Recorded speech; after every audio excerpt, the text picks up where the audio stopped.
My Lords, first oral question, Lord Moylan. My Lords, I beg leave to ask the question standing in my name on the order paper. We continue to work within the delegation approach agreed with the Treasury in February, which involves Treasury sign-off on all new capital spend to ensure shared priorities between departments. This does not, however, restrict our levelling up ambition. Since this decision by HMT, we have announced a substantial capital package at spring budget, taken overall levelling up funding to more than 11 billion, plus a recent capital investment of 1.1 billion for 55 towns across the United Kingdom. My Lords, it appears that this extra layer of bureaucracy is destined to continue, though no explanation has been given by my noble friend as to why it was introduced. I wonder if it's in any way connected with the fact that the Department has announced a £1 billion underspend on the Affordable Housing Programme, as well as underspends on the Housing Infrastructure Fund, the Brownfield Land Fund, and the Brownfield Infrastructure Fund. Can the Government say that it is actually, in the light of these underspends, still confident that it will meet its housing targets? So the Government remains committed to fully funding and delivering our programmes to level up communities across the United Kingdom, including the full £11.5 billion budget for the Affordable Homes Programme. In line with the usual practice, some of the Department's budgets in 2022-23 were reprofiled into future years to reflect latest delivery plans. Whilst capital programmes all have their own specific causes for delays, the challenging economic environment, including the housing market, inflationary pressures and supply chain constraints have all contributed to the delivery delays last year, but we do remain fully committed to our housing targets. So isn't it the case that the government's announcements on levelling up funds that are going to be spent after the next general election, so there's no real commitment to new money for the North as the government have promised? So bear with me with the length of my reply on this one because I think it deserves it.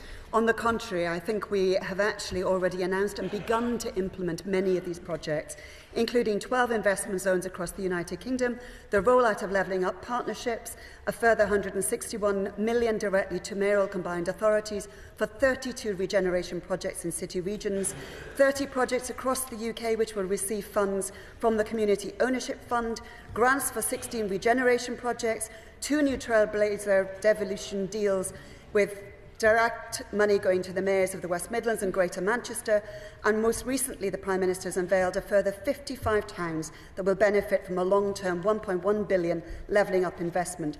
The pace and ambition of this demonstrates that whatever the mechanics of government, we are delivering and will deliver on our levelling up priorities. My Lords.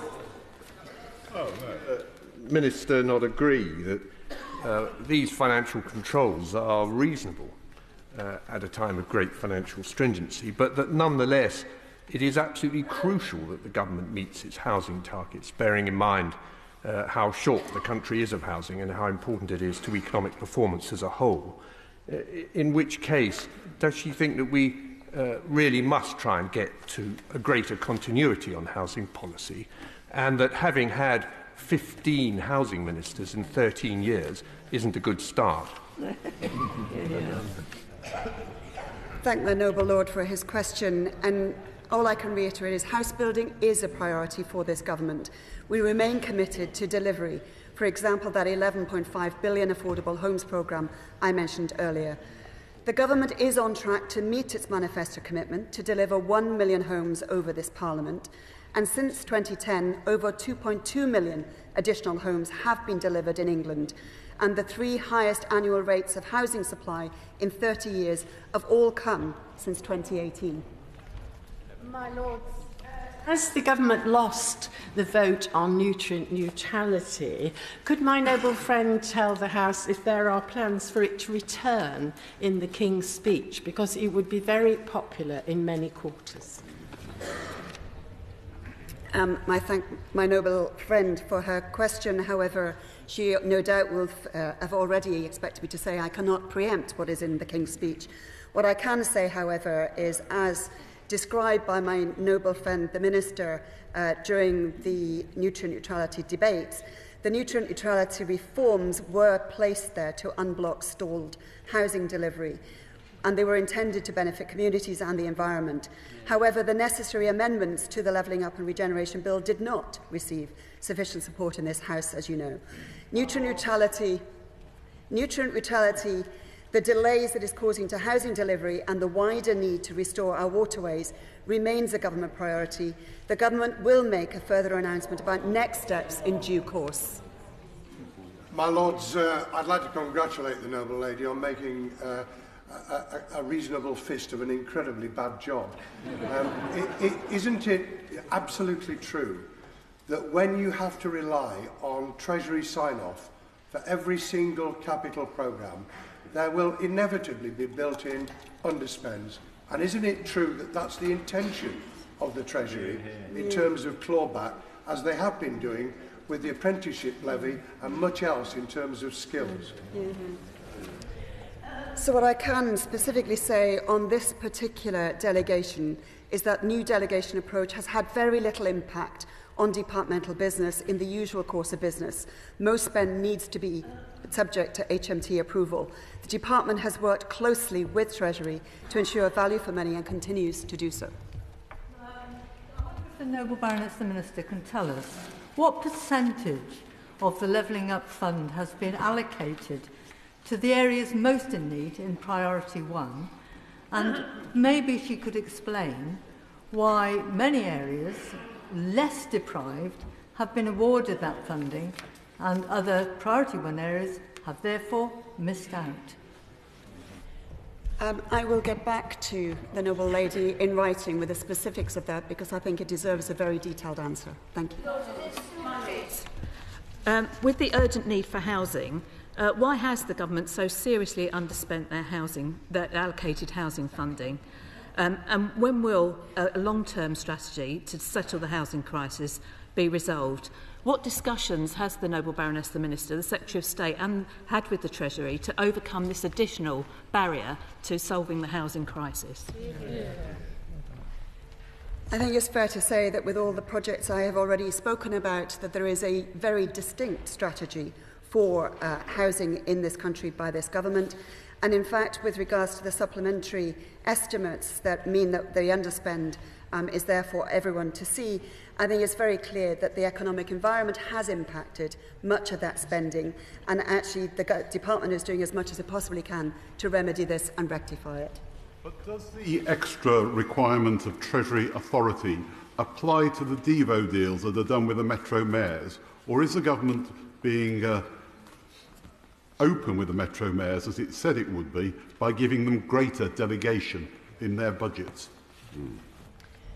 So, in the first instance, what I can say is this only applies to all new spending, all new capital. It does not apply to anything that was previously done before February. And HMT are taking a proportionate approach to approving business cases. And that means that the new delegation approach has not yet caused any delays by DLUHC's ability to deliver on levelling up, or indeed, I understand, our partners. Lord, is it still the case that when the Treasury computes the cost-benefit of departmental proposals, it does not take account of benefit which accrues to another department than the savings accrue to another department than the one which will own the programme or the capital outlay? Good question.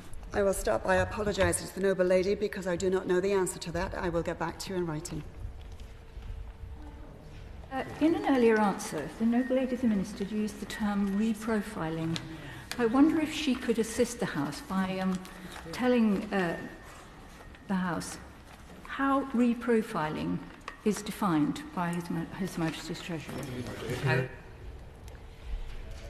So I am not the expert and I am not the Minister for the department, but I will do my best for the noble lady to explain. The reprofiling is where the project has been delayed and therefore the money moves on to the next budget cycle. There are certain areas where it is not appropriate for that to be moved on to the next budget cycle. And one of those is the Homes to Buy scheme, where it was coming to an end, and therefore any underspend was because it was coming to its termination, and therefore it was not suitable for that to be reprofiled into the next budget cycle. The government has been very positive in response to my request that devolved authorities should not spend in reserved areas. Equally, the UK government should not spend in devolved areas, and yet it's now doing this. Could the UK government rethink this? Excuse me, and make sure that reserved areas, that they only spend in reserved areas, and make sure that the Scottish and Welsh governments spend their money in the areas for which they have responsibility? So we have had many, many questions about why there isn't a joined-up strategy for the UK on these policies. So I would actually refer to some of the discussions we had yesterday on LERB, where we were talking about how good the relationship is, working with the Scottish and Welsh governments respectively. Question, Baroness Thornton. My Lords, I beg leave to ask the question standing.